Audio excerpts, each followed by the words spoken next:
Sometimes the quietest storms begin with a simple sigh. Claire was 27 when she realised the life she built no longer felt like her own. She left her job in Sydney, packed a small suitcase and flew to Paris with more doubts than plans. She wasn't chasing beauty or romance, just a place to breathe, to feel, to begin again. What she didn't expect was how this one choice would change everything. This is her story, a journey through Europe and into herself.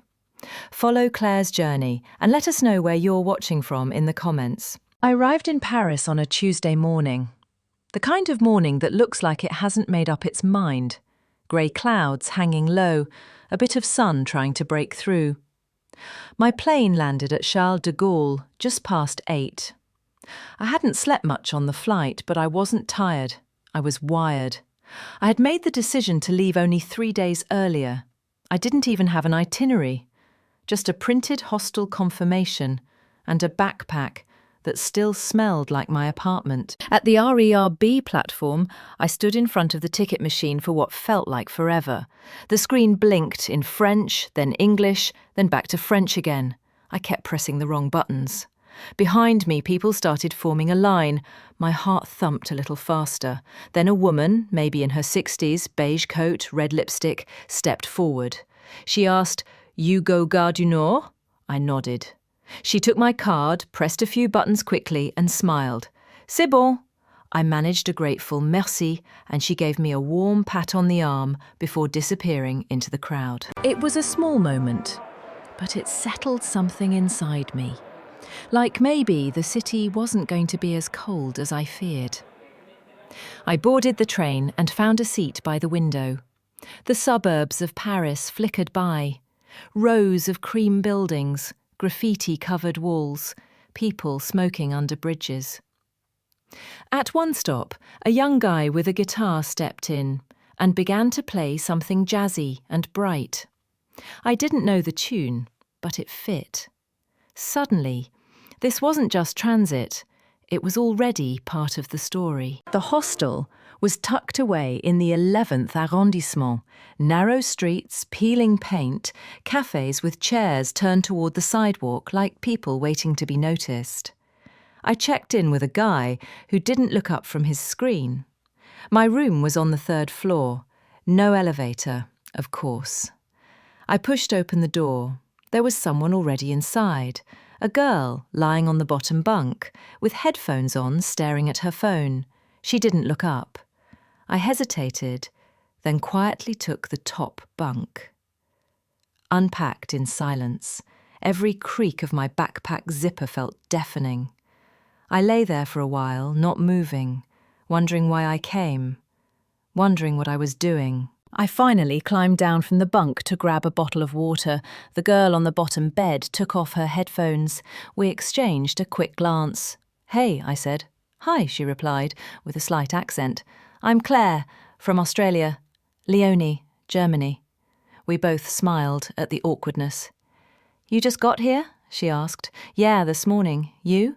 2 days ago. Still feels like I don't belong." She told me she was on a gap year, meant to volunteer in Italy, but the plan fell through. So she came to Paris, hoping it'd feel like a movie, but mostly it just felt loud. She wandered around Montmartre alone, took blurry photos, tried to feel free. Instead, she felt invisible. I told her I had just quit my finance job, bought a ticket without much thought. She didn't praise it, just nodded, like she understood. Outside, the sky turned amber. Inside, it felt a little less lonely. I stood by the window for a long time after she left. The room felt smaller without her in it. Or maybe it was me who felt too big, like I was filling a space that wasn't mine.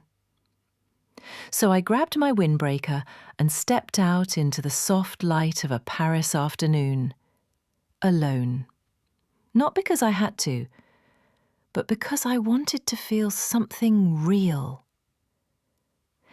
The street smelled of warm bread and faint cigarette smoke, the kind of mix that would feel out of place in Sydney, But here, it made sense. A group of teenagers passed by on skateboards, laughing in French.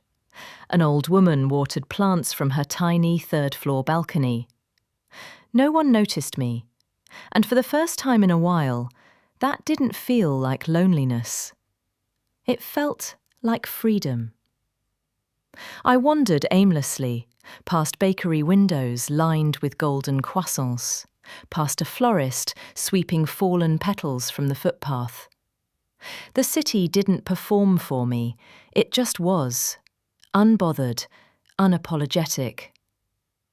In Australia, everything always felt polished, scheduled, measured. But here, even the mess had texture, beauty, story. A few streets later, I found a cafe tucked between two shuttered bookstores. Its sun-faded awning looked like it hadn't been washed in years. I liked that. I took a seat by the window. The chair wobbled slightly. The tabletop was scratched, but I didn't care. I ordered un café and a tart I couldn't pronounce, then just sat. No emails, no meetings, no one expecting anything of me. Outside, life moved gently.